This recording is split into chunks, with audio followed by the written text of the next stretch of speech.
Então, continuando agora, a gente vai fazer questões de geometria, resolver exercícios. O combinado é que a galera vai estudando a teoria e vai me dizendo as dúvidas que tem e a gente vai fazer muitos exercícios. Então, sendo G o baricentro do triângulo ABC, calcule o valor de x mais y mais z. Aí ele quer a soma desses valores. Tem uma propriedadezinha do baricentro que afirma que ele, o baricentro, divide cada mediana do triângulo sempre em dois segmentos de reta, tais que um deles mede o dobro do outro. E o que é o dobro, que é o maior, é sempre o que vai do baricentro até o vértice. Esse daqui mede o dobro desse outro que vai do baricentro até o ponto médio do lado. Tá? Então, se esse segmento mede 10, é porque esse aqui é metade. Aqui 10 tem que ser o dobro desse daqui. Se esse daqui mede 14, que vai do baricentro até o vértice, então esse x aqui, que vai até o ponto médio do lado, vai medir metade, 7. E se essa mediana, esse daqui, que vai do baricentro até o ponto médio do lado, mede 6, então esse, que é o dobro, vai medir 12.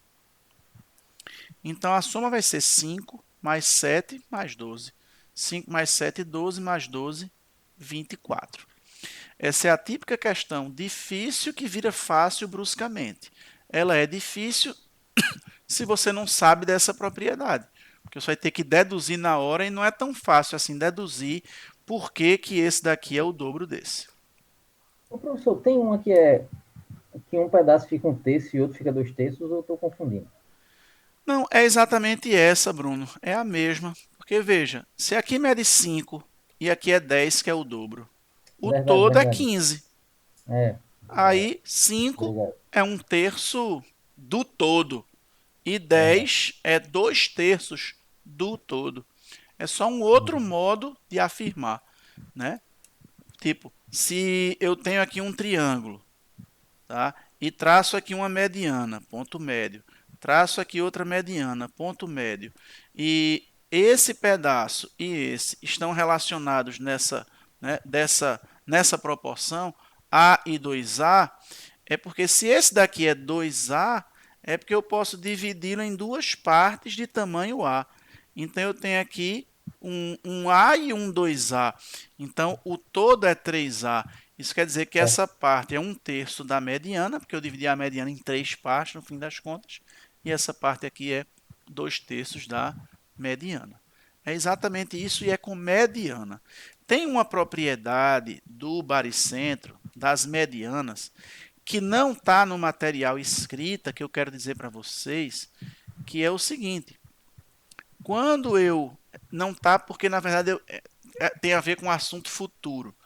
Quando eu traço uma mediana, ligando lá o vértice até o ponto médio do lado oposto, eu divido esse triângulo em dois triângulos com mesma área, com áreas iguais.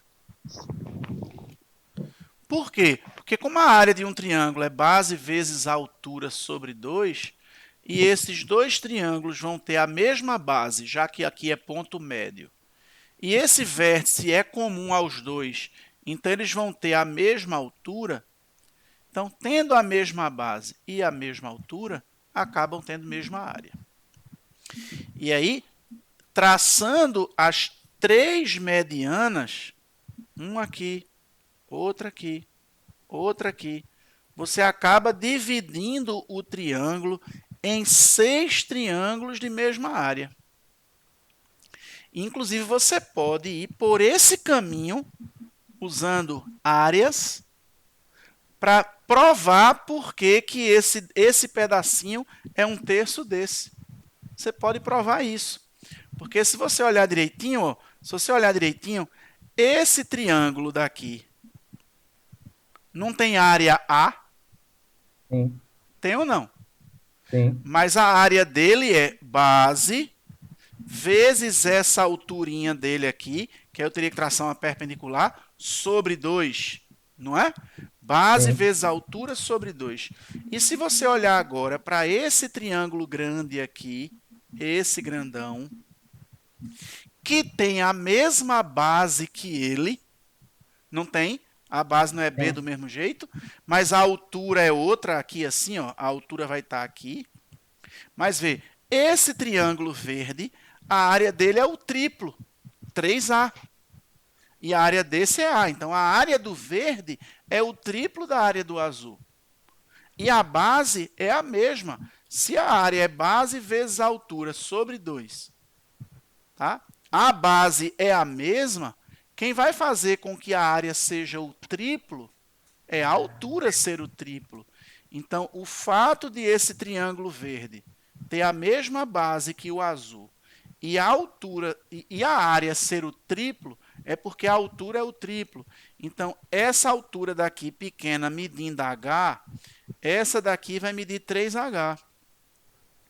E aí, pela semelhança entre esse triângulo daqui, pequenininho, grandão, e esse pequenininho, se esse lado é o triplo desse, é porque essa hipotenusa é o triplo dessa.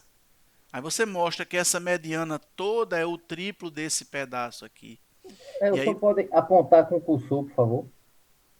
posso. Aqui, Obrigado. ó. Ah, foi mal, porque não está aparecendo, né? Esse triângulo daqui é semelhante a esse pequenininho aqui. Ah, Aí, como essa altura é o triplo dessa, essa hipotenusa vai ter que ser o triplo desse daqui. ah, Entendeu? agora sim. Obrigado. Aí, quer dizer, isso meio que mostra que a mediana tem um comprimento e esse pedaço tem 1/3 do Esse comprimento. comprimento. Aí é mais ou menos uma justificativa aí de por que a mediana faz isso. Tá? Se comporta dessa maneira. Cadê a 4? Quantos lados possui o polígono regular cuja medida dos seus ângulos internos é 177? Veja, polígono regular, todos os ângulos têm a mesma medida. Vamos lá. Quem se lembra quanto é a soma dos ângulos internos de um polígono, de n lados? Bora. 180 graus vezes n menos 2. Não é? Exatamente. Quem se lembra quanto é a soma dos ângulos externos de um polígono de n lados?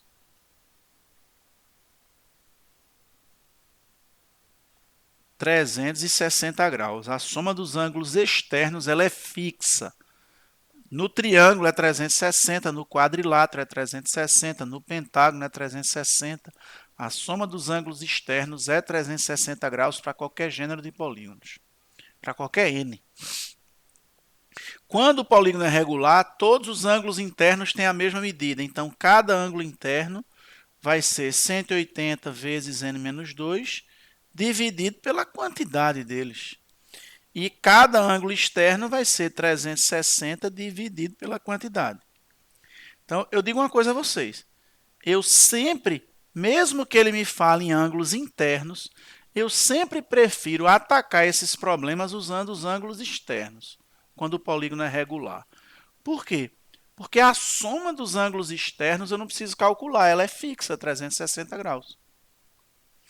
E aqui, quando ele diz que o ângulo interno mede 177, em outras palavras, ele está me dizendo que o ângulo externo mede 3.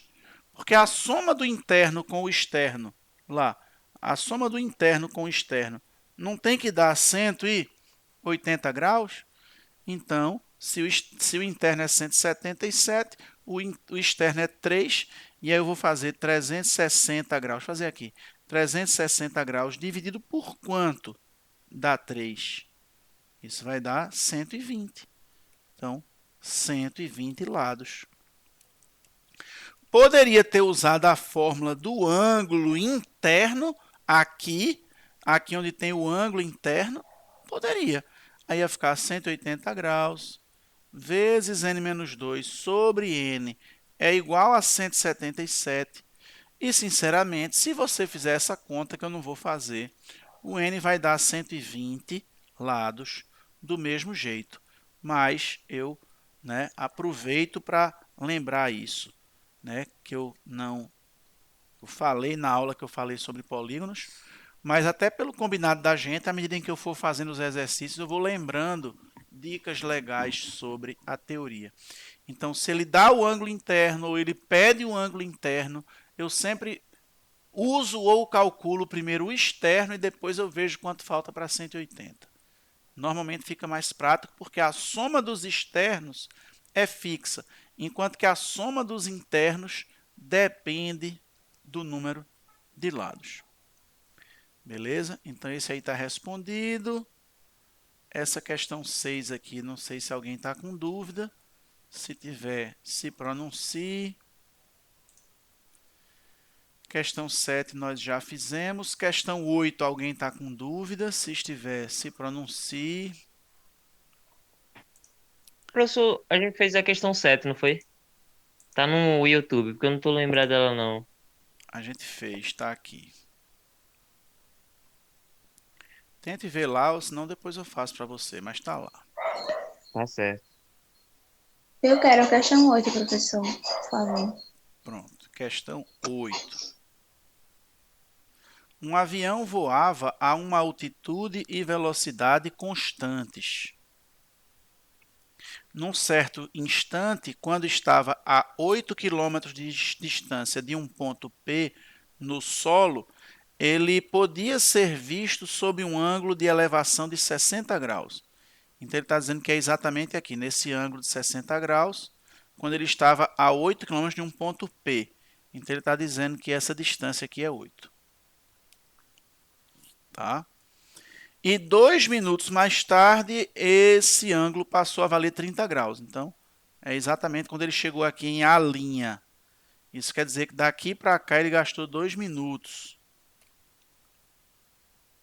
Certo? 2 minutos. E aí esse ângulo passou a ser de 30 graus aqui, esse ângulo aqui. E ele quer saber qual a velocidade desse avião. Se eu já sei o tempo que ele gastou daqui para aqui, se eu descobrir qual é essa distância, o ΔS, eu calculo a velocidade. Então vamos focar nessa distância daqui para cá. Vou chamar essa distância daqui para cá de, sei lá, qualquer coisa, x. Preciso dessa distância, x. É a distância que ele percorreu em 2 minutos. Mas veja, como eu tenho aqui, tá? Se ele disse que ele voava a altitude constante, tá? Se a altitude é constante, é como se eu considerasse que essa linha está paralela a essa. Mas isso eu estou sem considerar a curvatura terrestre, certo? Se for para eu considerar a curvatura terrestre, aí eu preciso fazer os cálculos de outra forma. Mas a distância é tão pequena aí que eu posso desconsiderar a curvatura terrestre. Por falar em curvatura terrestre, deixa eu mostrar um negócio.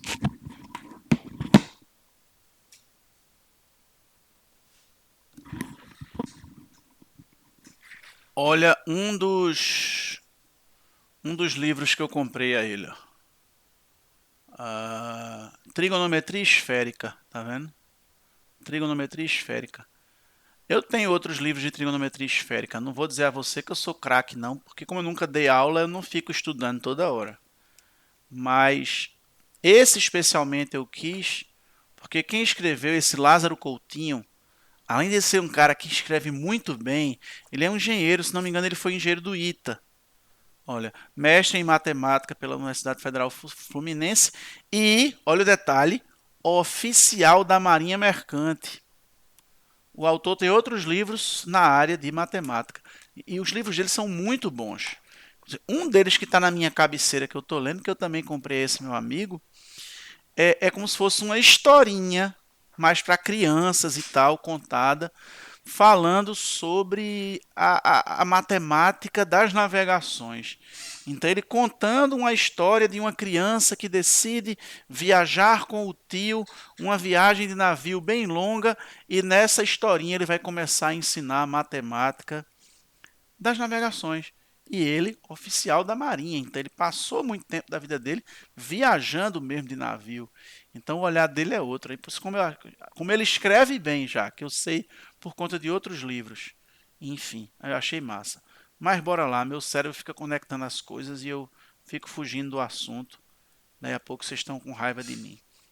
Então, aqui 30 graus, porque são duas paralelas cortadas por uma transversal, 30 graus. Como esse todo mede 60, ó, esse todo mede 60, e aqui já mede 30, esse pedaço vai medir 30. E aí a gente acabou ficando aqui, ó, aqui dentro, com um triângulo isósceles. Por quê? Porque ele tem dois ângulos de 30 graus.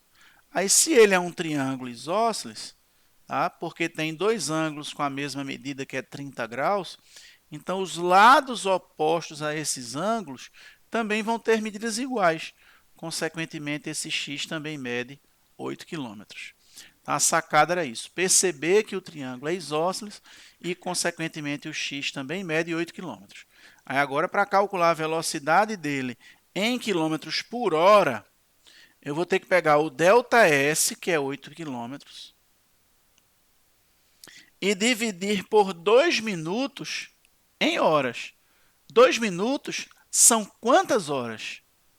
Alvin, é menos de uma hora, é 0, alguma coisa. Certo? Mas em fração, 2 minutos representam que fração de hora? 2 minutos, num total de 60 minutos, 2/60. Não preciso nem simplificar, de hora.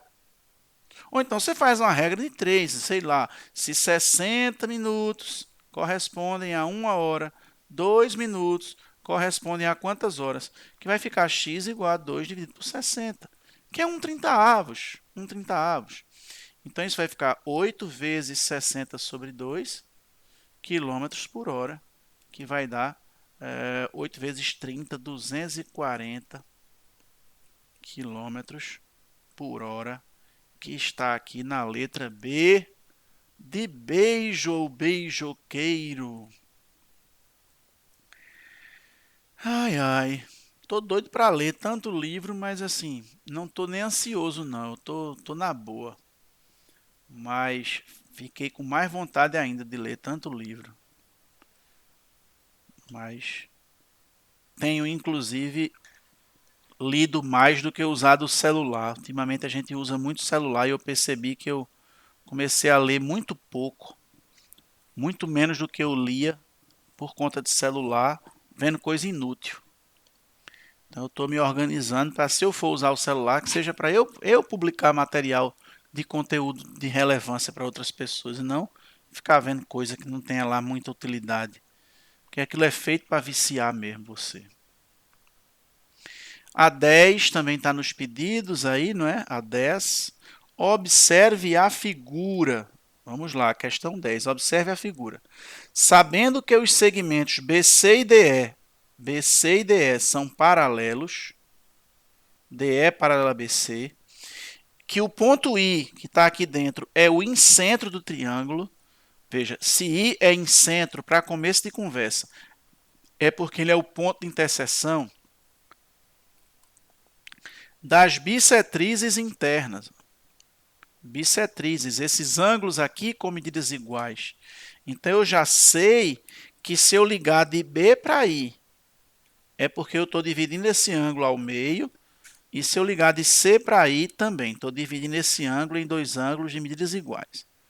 Isso é o que resulta da informação de ele ser incentro. Aí ele diz também que o triângulo ABC, do triângulo ABC, ele diz também que o ângulo B e C mede 105. B e C. Esse ângulo daqui, B e C, mede 105. Se liga, é o B e C. Aí ele quer saber, com isso, determina a medida do ângulo DEA. DEA é esse aqui, x, ou θ. Quanto é esse θ daí? Essa é uma típica questão boa de a gente resolver meio que começando pelo fim, né? Começar pelo fim é começar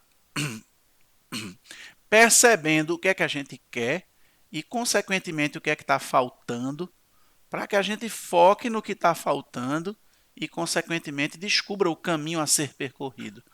E não sair tentando preencher tudo na figura. Tem gente que vai assim, deixa eu preencher tudo que dá, preencher tudo que dá, preencher tudo que dá.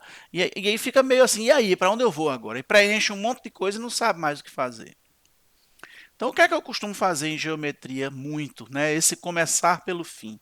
Eu não quero esse θ, então eu vou olhar que θ é ângulo de um triângulo aqui. Né? Θ é ângulo de um triângulo desse aí, desse triângulo. Se for para eu abordar por esse triângulo daqui, como esse eu já tenho, porque aqui é 135, ó, se esse mede 135, o que falta para 180 é 40 aí? 5. Então eu penso assim, poxa, se eu descobrir esse, aí eu descubro o θ. Então, se eu descobrir esse ângulo do vértice, está resolvido o meu θ. Tá? Então, eu vou e me concentro nesse ângulo do vértice. Ah, beleza. Só que esse ângulo do vértice, ele também é ângulo do triângulo grande. Tá ou não? Então, se eu olhar para o triângulo grande, o grandão, eu tenho esse ângulo daqui, que quando eu descobrir, eu descubro o θ automaticamente, porque aqui a soma tem que dar 180 graus nesse triângulo pequenininho. Tá? Então, se eu descobrir essa interrogação, eu chego ao θ, mas essa interrogação está aqui, e no triângulo grande, para descobrir essa interrogação, não sei se vocês concordam, o que me falta é a soma desses, que são esses dois daqui de baixo, o ângulo B e o ângulo C. Se eu descobrir a soma desses, está resolvido. Basta saber a soma, não precisa saber cada um. E muita gente não resolve essa questão porque acha que vai ter que descobrir cada um. Até que dá para descobrir cada um. Dá. Porque ele deu esse de 45, que é esse mesmo daqui. Mas se eu descobrisse só a soma, já resolveria o problema. Só a soma desse com esse já me daria a interrogação e, consequentemente, o θ. Mas, pelo fato de eu saber que esse aqui é 45, vai dar para eu descobrir cada um desses. Por quê? Porque agora eu vou saber para onde ir. Ó. Se aqui mede 45, então esse todo também vai medir 45. Por quê? Porque são duas paralelas e uma transversal. Ângulos correspondentes têm medidas iguais. E aí, se esse todo mede 45, esse aqui mede 22,5. E aí eu vou fazer 105 mais 22,5. Falta quanto para 180 nesse triângulozinho pequeno aqui embaixo? Falta quanto?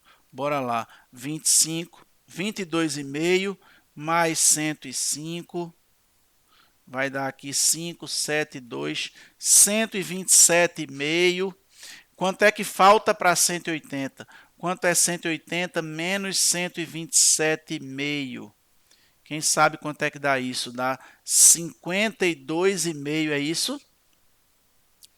Então, é porque esse pedacinho aqui é 52,5. E aí, consequentemente, esse outro também é 52,5. E aí, esse todo aqui vai ser 2 vezes 52,5. 52,5 vezes 2 dá, vezes 2, isso aqui dá 105. Então, se esse daqui mede 105 e o θ tem a mesma medida que ele, também mede 105. Então, θ é igual a 105 graus. Veja que eu comecei pensando em calcular o θ por meio desse, mas aí quando eu vi que ele deu esse, que era esse, aí eu já consegui descobrir esse e beleza.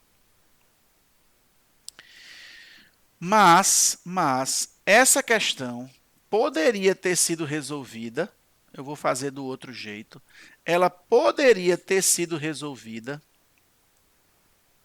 só com a informação desse 105 aqui, sem o 45 e consequentemente, sem o 135, que na verdade foi o 135 que ele deu.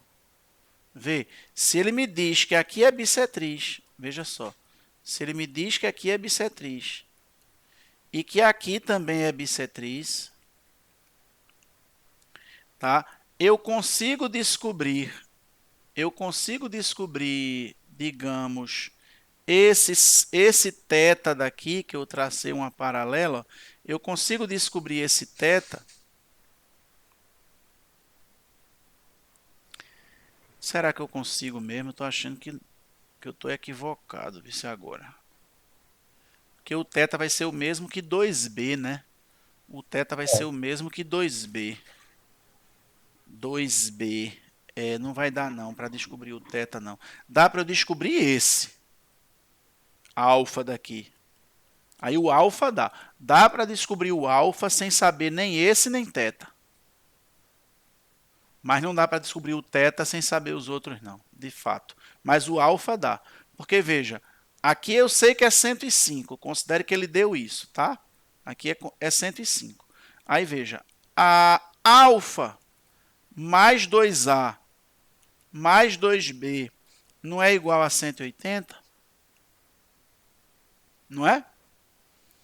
E alfa, consequentemente, mais 2 vezes a mais b, bora colocar assim, não é 180?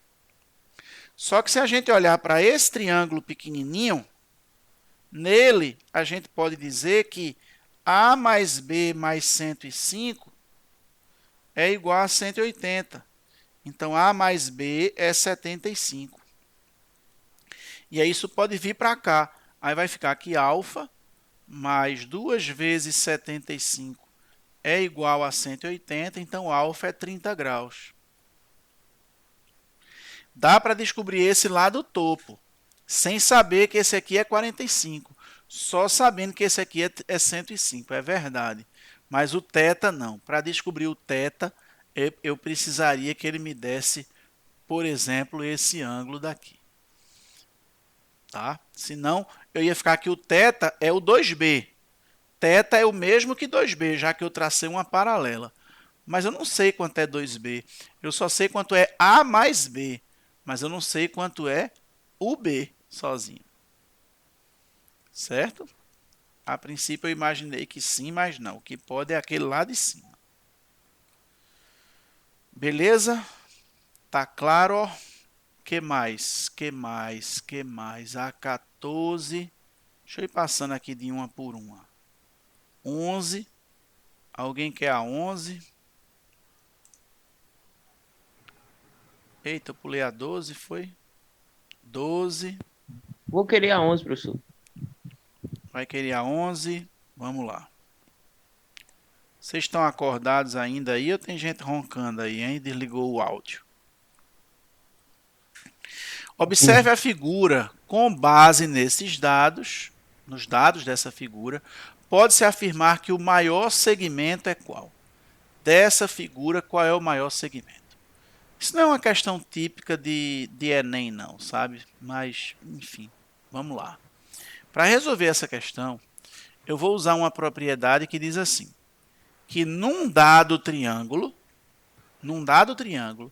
o menor ângulo é sempre o que está oposto ao menor lado. E o maior ângulo é sempre o que está oposto ao maior lado. Mas isso é dentro de um mesmo triângulo. Então, por triângulo, eu consigo descobrir quem é o maior lado de cada triângulo. Tá? De cada triângulo. Então, vê bem. Esse triângulo daqui, vamos começar por ele. Ele tem aqui o maior ângulo dele. Se 90 graus é o maior ângulo dele, porque os outros têm que medir menos de 90, se 90 graus é o maior ângulo desse triângulo daqui, então é porque o lado oposto a ele, que é esse, é o maior lado dele. Cuidado para não dizer, 90 é o maior ângulo de todos. Então, esse lado é o maior lado de todos. Isso não tem sentido. Eu não posso comparar de um triângulo com o outro, não. Mas, com certeza, esse aqui é o maior lado desse triângulo retângulo que eu acabei de mostrar. Então, eu já posso eliminar esses dois. Como ele quer o maior de todos, CD não é e DE não é. Porque eu já encontrei um que é maior do que os dois. Aí eu já não olho mais para esse triângulo daqui, porque dele eu já sei que esse é o maior. Então, esse azulzinho daqui, ele provisoriamente é o maior de todos. Mas agora eu vou usar que esse lado daqui, também é lado do outro triângulo, desse triângulo daqui. Só que veja, esse ângulo vai medir, esse ângulo aqui vai medir 70 mais 70, 140 para 40. 180, 40. Então, nesse triângulo daqui, 40 é até o menor ângulo. Então, esse lado que está oposto ao 40 não é o maior lado desse triângulo. Não é o maior. Consequentemente, se esses dois lados daqui, que inclusive tem medidas iguais, porque 70 é igual a 70, ele é isósceles. Se esses dois lados estão opostos a ângulos maiores do que 40, é porque eles são maiores do que esse lado aqui. Então, esse lado daqui, que era o maior de todos, esse que eu acabei de apagar, esse aqui que eu estou riscando agora, se ele era o maior de todos desse triângulo primeiro, ele não é mais o maior de todos. Então, ele já perdeu o posto de maior. Ele era o maior por enquanto. Como quem diz assim, Alvino, tu é o melhor. Uns amigos meus gostam de brincar assim, na sala dos professores. Grande professor Alvino, o melhor professor de matemática da rua, tal, tal, tal, número tal. Aí ele sabe meu endereço e diz assim, pô, obrigado. Então esse aqui era o maior desse triângulo. Quando eu comparo com esse, ele já perdeu o posto de maior. Aí esses dois que estão azulzinhos aqui já estão se amostrando. Ó, nós somos os maiores. Sim, os maiores desse triângulo. Bora olhar para o próximo? Nesse terceiro triângulo, esse lado que está sendo, por enquanto, o maior de todos, ele está oposto a 55 graus. 55, 65, aqui vai dar 60. Mas se você olhar agora para esse triângulo, 55 não é o maior ângulo é 65. Então, desse terceiro triângulo, o maior é esse aqui. E aí os outros perdem o posto de maior de todos. E aí o maior de todos fica sendo AB. Porque essa propriedade é por triângulo. Vê, esse lado é o maior do primeiro triângulo. Mas quando eu vou para o segundo triângulo, ele perde o posto. Porque esses dois são maiores que ele. Porque estão opostos a ângulos maiores. Aí, esses dois que eu acabei de pintar são os maiores desse triângulo. Mas quando eu comparo com o próximo triângulo, que é esse triângulo daqui, eles já perdem o posto maior. Porque esse está oposto a 55, enquanto que esse daqui está oposto a 65. E como 65 é maior do que 55, então o maior de todos acaba ficando o AB, que está aqui na letra A, de love, de amor, A de love, amor, amor. Beleza? Essa é uma questão que envolve aquela propriedadezinha que está lá no começo da parte de triângulos, que diz que ao maior lado está oposto ao maior ângulo, ao menor lado está oposto ao menor ângulo, e lados de medidas iguais estão opostos a ângulos de medidas iguais. E aí, a 12, alguém quer a 12? Veja, a 12 quer a soma desses ângulos. Ela não está pedindo cada um para poder depois somar. Quer só a soma. Alguém quer? Depois pode voltar atrás, tá certo? Deixa eu priorizar então agora a 14 e a 15, que estão ali nos pedidos. Ainda estão tranquilos aí? Eu estou tranquilo, eu posso ficar até bem mais se vocês quiserem. Porque amanhã de manhã eu não vou dar aula. Eu tinha uma aula, mas aí vai ser outra atividade.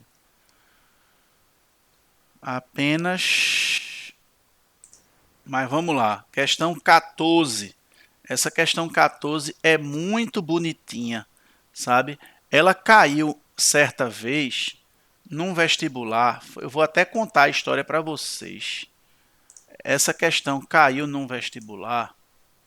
Deixa eu ver se eu acho ela aqui no meu banco de provas, viu? Rapidinho.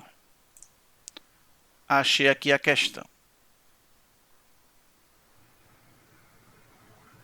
Ou não? Ah, tava gravando já, eu acho. Viajei. Desculpa aí quem estiver em casa vendo depois. Na figura abaixo, veja, eu era professor do contato. Por isso que eu quero mostrar a vocês, porque essa história ajuda. E a gente saía do contato no dia de prova e ia pegar a prova na sede da Coveste, que era ali no Derby, aquele prédio da Sociedade de Medicina, aquele prédio bem bonito tem ali. E aí a gente, cada um pegava uma prova que o pessoal entregava. Éramos 4 professores, eu, Pontinho, Carlos Pontes e Everson, né? Nesse dia estávamos nós 4 e a gente já se dividiu. Olha, tu pega de 1 a 4, tu pega de 5 a 8, tu pega da 9 a 12 e tu pega da 13 a 16. Aí eu fiquei com 13 a 16. Então eu fiquei para resolver as 4 últimas questões. Me encostei lá numa bancada, em pé mesmo, com uma caneta, peguei a prova, porque a gente tinha ali poucos minutos para fazer um comentário em rádio, e depois a gente tinha que ir para a televisão fazer comentário na televisão. Era muito forte isso, também não tinha internet naquela época feito hoje, nem redes sociais, então hoje em dia é diferente. Mas enfim, essa questão, quando eu bati o olho, eu não soube como resolver de imediato. Então nela aconteceu isso que eu comento com vocês, que é resolver um problema. E aí quando a gente vai resolver um problema, a gente não sabe se vai dar certo, mas a gente tenta. Inclusive eu deixei ela para fazer pelo final lá. Mas você vai ver que essa daqui é igualzinha à outra. Só os valores que são diferentes.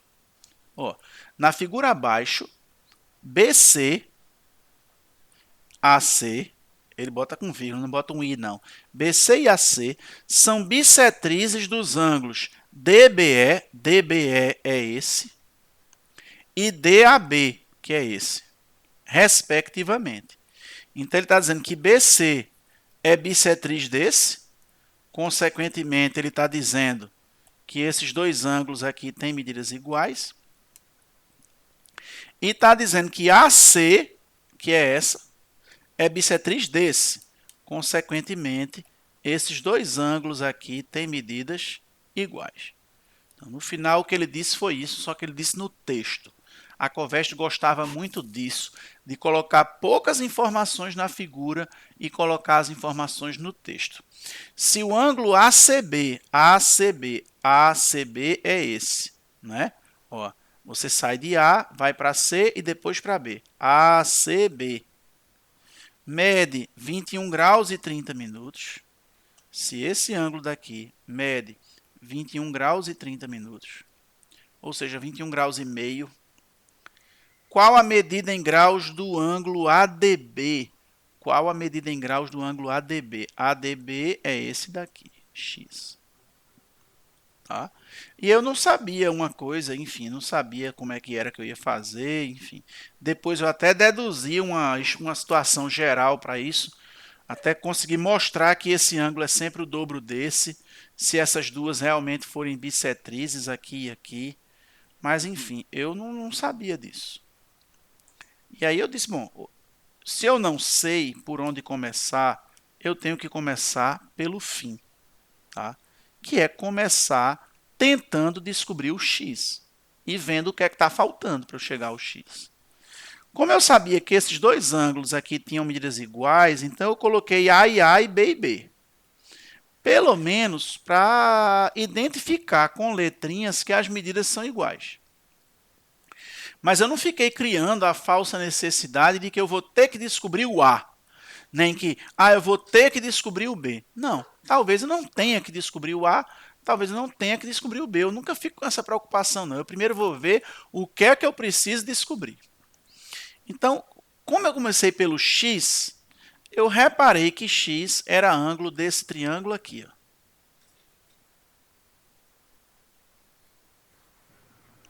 É um ângulo interno desse triângulo. E esse ângulo interno mede 2B e esse ângulo externo aqui mede 2A. Então, o que é que eu observei? Tem aí um triângulo que esse ângulo mede x, esse ângulo mede 2B e esse externo aqui mede 2A, tá? Esse ângulo externo aqui mede 2A, cadê? Externo aqui. Eu disse, eu vou usar o teorema do ângulo externo. Não sei se vai dar certo não, mas o teorema do ângulo externo não diz que a medida do ângulo externo é igual à soma das medidas dos dois internos que não estão adjacentes a ele? Então eu escrevi 2A é igual à soma x mais 2b. Se 2A é x mais 2b, é porque x é 2A menos 2b. Então, nessa hora, eu parei e disse, preciso descobrir 2A menos 2b. Ao invés de ficar dizendo, preciso descobrir A e B. Eu não tenho que descobrir A e B, eu tenho que descobrir 2A menos 2b. Eu não crio a falsa necessidade de descobrir individualmente cada um. Se a questão me permitir descobrir separadamente o A e o B, tudo bem, eu não vou achar ruim. Mas se ela me permitir descobrir 2A menos 2B, isso já é o x. E aí nessa hora eu disse, guarda isso aqui, que x é 2A menos 2B, e vamos olhar o que foi que ele me deu mais, né?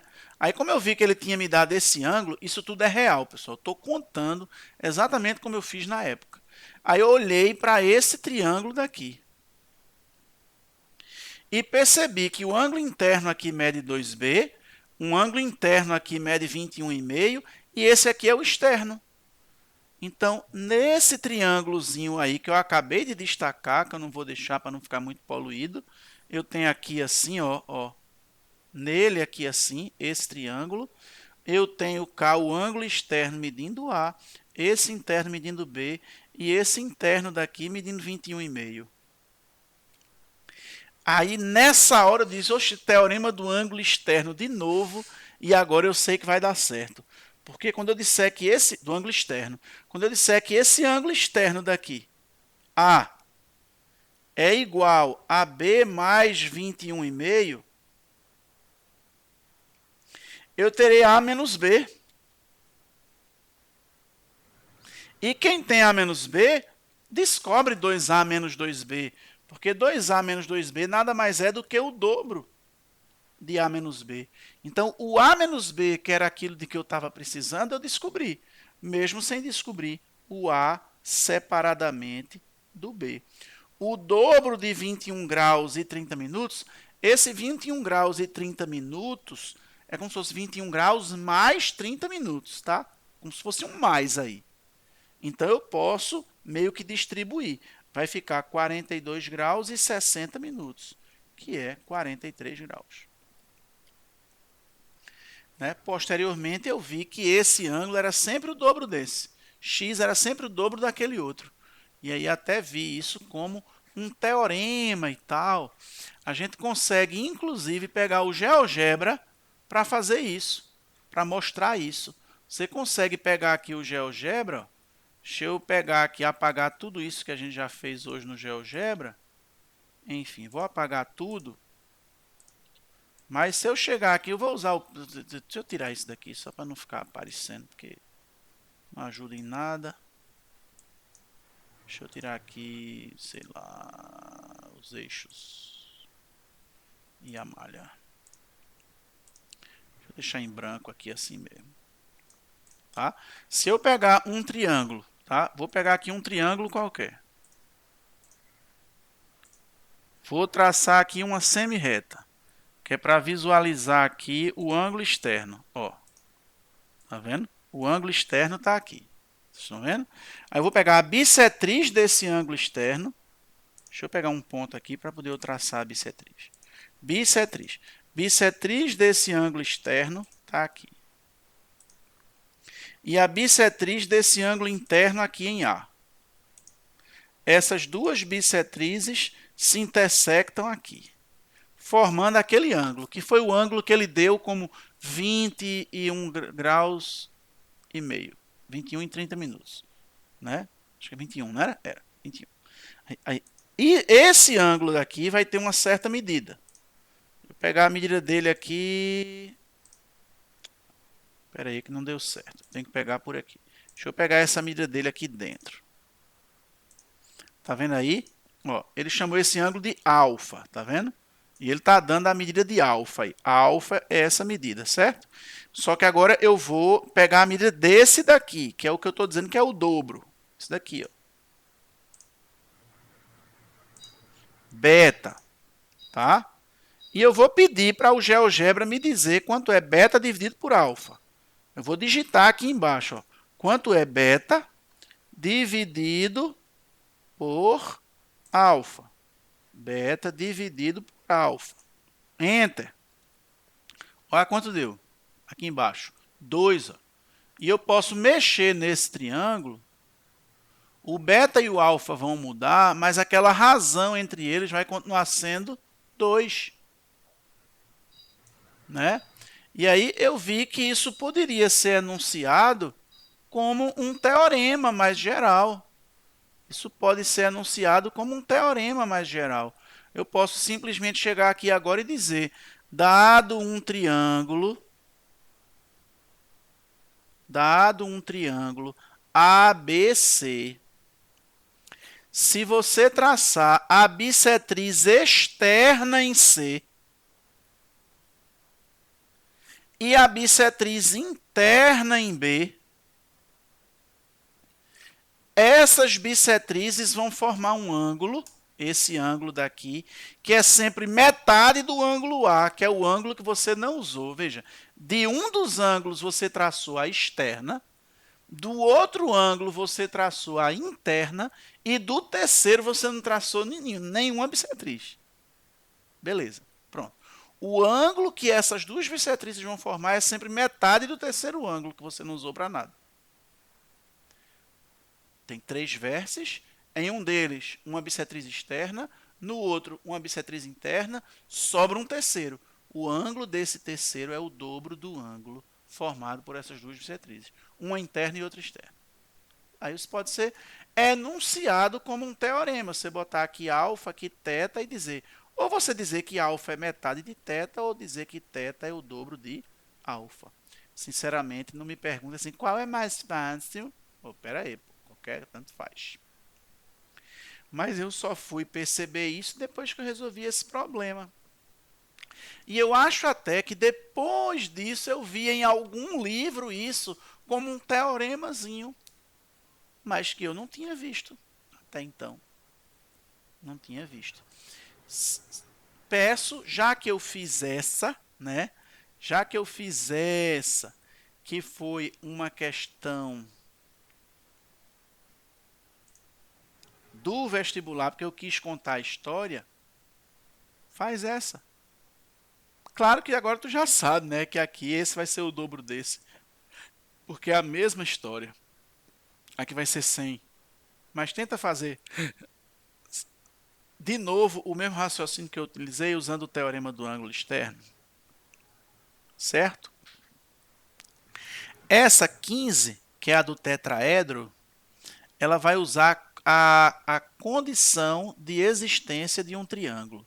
Essa questão 15, inclusive, ela foi da prova da primeira fase, que eu considero a mais difícil daquela época. Foi a prova da primeira fase, tenho quase certeza que foi desse ano aqui, 2000. Ela foi uma prova difícil, velho. Essa questão é difícil. Cadê um tetraedro aqui? Ele falou não do tetraedro. Não, eu levei uma sobrada, não era 2000.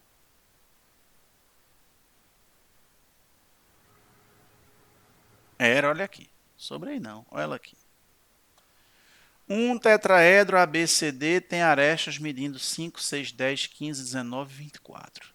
Se AB mede 5, quanto mede CD? Vocês querem que eu conte a história de essa questão e tal, como foi, caiu e tal, como é que você fez e papapá, feita eu contei a historinha da outra? Eu conto. Não tem problema não, eu conto. Essa questão, quando ela caiu, eu não fiz. Eu não fiz porque eu pensei, aí não tive a sacada. Não tive a sacada. E nesse tempo em que eu não tive a sacada, um colega meu, professor, teve. E foi uma sacada que eu disse, meu irmão, parabéns, bicho, porque não passou isso na minha cabeça de jeito nenhum. E pronto. Uma vez que isso acontece, você nunca vai saber se você conseguiria ou não. Mas, paciência. Eu também não vou ficar, não me diga nada, porque eu quero para o resto da vida ver se eu consigo sozinho. Eu vou deixar ele aprender muita coisa e não deixa de ser um pouco de orgulho, de vaidade, se eu não consumir conhecimento de outra pessoa. Pronto, agora eu vou inventar a trigonometria esférica. Eu não posso estudar não, o que está nesse livro. Posso, pô. Não tem problema não. Mas veja, a questão fala de um tetraedro ABCD. Tetraedro é uma pirâmide de base triangular. Ele tem 4 faces triangulares. Tá? Tetraedro é como se fosse algo assim. Ó. Deixa eu tentar fazer isso mais bonitinho aqui assim. Deixa eu ver se eu consigo... porque esses triângulos aqui não são do jeito que eu quero. Vou botar um aqui. Outra aqui. Outra aqui. Outra aqui. Outra aqui.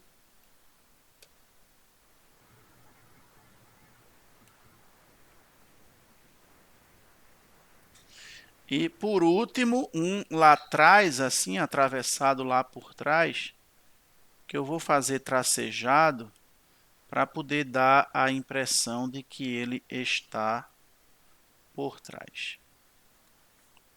Tá? Isso é mais ou menos a imagem, a figura de um tetraedro.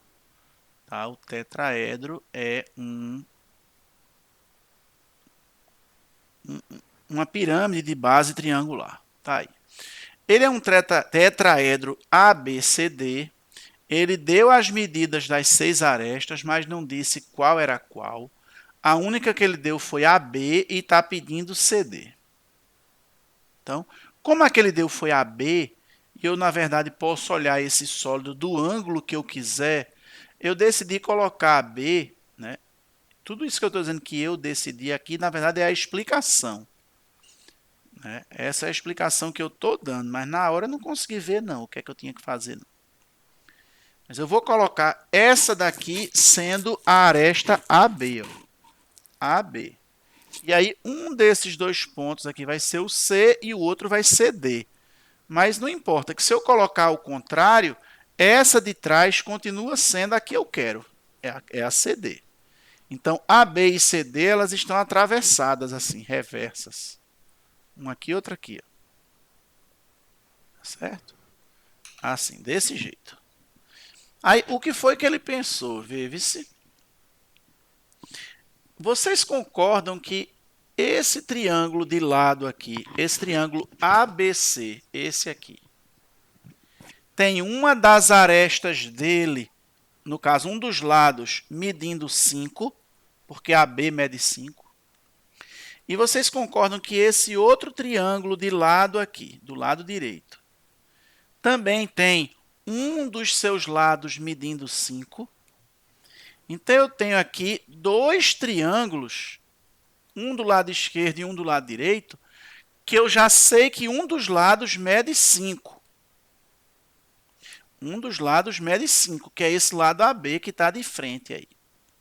E se você olhar direitinho, a aresta que ele está perguntando, lá de trás, que é a aresta CD, ela é exatamente a única aresta que nem pertence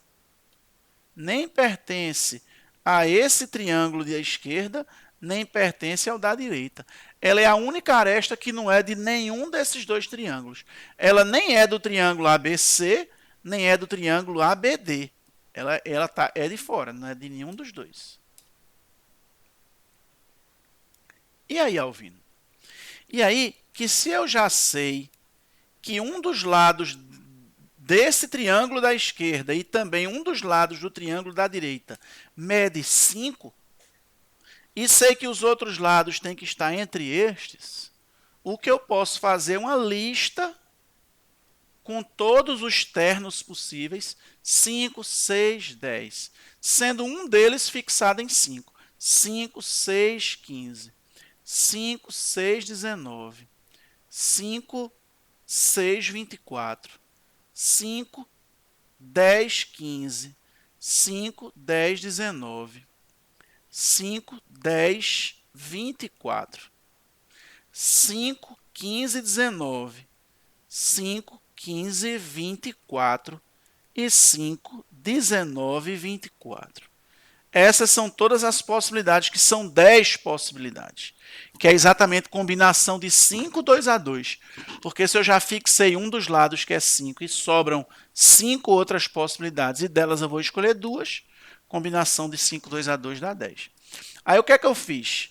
Eu fiz entre aspas, eu já disse que não foi eu que pensei. Eu vou agora ver, pela condição de existência do triângulo, quais desses ternos realmente podem ser triângulos.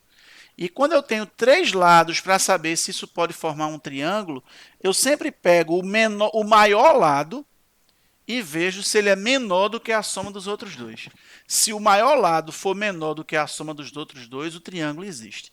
Se esse maior lado não for menor do que a soma dos outros dois, o triângulo não existe. Então, 10 é menor, veja, eu vou fazer em cada um, tá?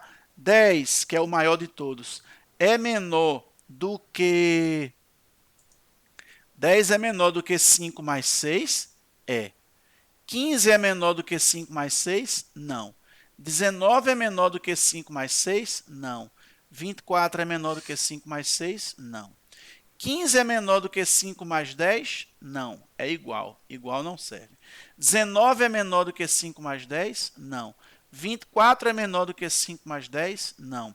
19 é menor do que 5 mais 15? É.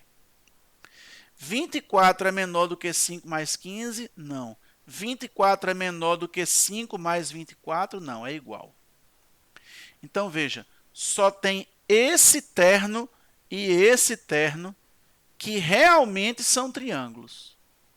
Isso quer dizer que se só tem 2 possíveis triângulos com um lado medindo 5, é porque um desses 2 triângulos aqui que eu mencionei no início, eu não sei qual, mas um dos dois é o triângulo 5, 6, 10. E o outro, que é o que sobrar, é o 5, 15, 19. Eu nem preciso saber onde está o 6, onde está o 10, onde está o 15, onde está o 19. Eu não vou criar falsa necessidade, porque o que ele quer que eu descubra é CD. E CD é a única aresta que não está em nenhum desses 2 triângulos, então ela é a que sobrou. A que sobrou é essa, 24. Só pode. Porque se um desses triângulos daqui é o 5, 6, 10 e o outro é o 5, 15, 19, eu não sei se é um ou se é o outro, tanto faz. Até porque ele não disse onde estava a letra, eu escolhi. Veja que a única aresta que não está em nenhum dos 2 triângulos é a que ele está querendo. Então, essa só pode ser a 24, que não está em nenhum desses 2 triângulos. Comentários. Primeiro, por que eu mantive essa questão no meu material? Isso é uma questão do vestibular de 2000. Por que eu cheguei e botei no meu material?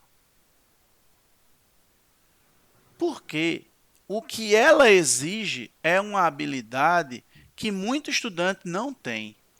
Tem estudante que tem preconceito.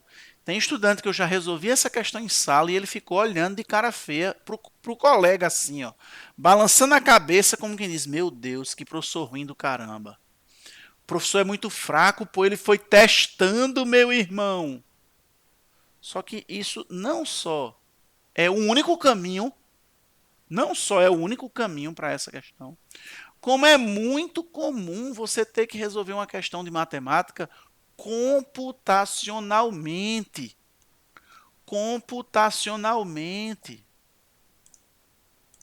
Às vezes você resolve computacionalmente, às vezes você resolve testando. Eu digo computacionalmente, é testando as opções. Às vezes você faz isso porque você ainda não sabe outro caminho mais geral, analítico, né? Com a fórmula mais geral. Às vezes é porque você ainda não sabe.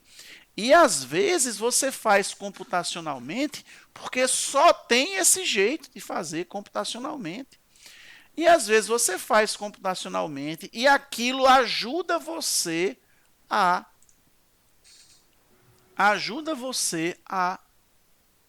deduzir uma fórmula geral. Ó. Isso que eu vou mostrar para vocês agora, numa mera curiosidade, é porque eu sou assim mesmo, uma coisa vai puxando a outra. Ó.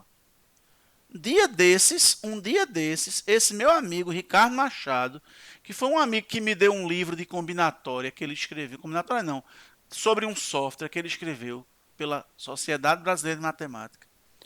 E ele propôs um problema de combinatória para mim mais difícil. Alvin, tu já resolvesse um problema de combinatória assim, assim, assim? Permutações caóticas com repetição. Eu disse, bicho, nunca vi, não. Tu sabe resolver, Alvin? Sei, não. Já vi isso em algum livro? Não, nunca vi, não.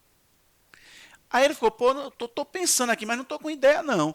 Aí ele pegou o software, ele escreveu um livro dessa grossura, pô.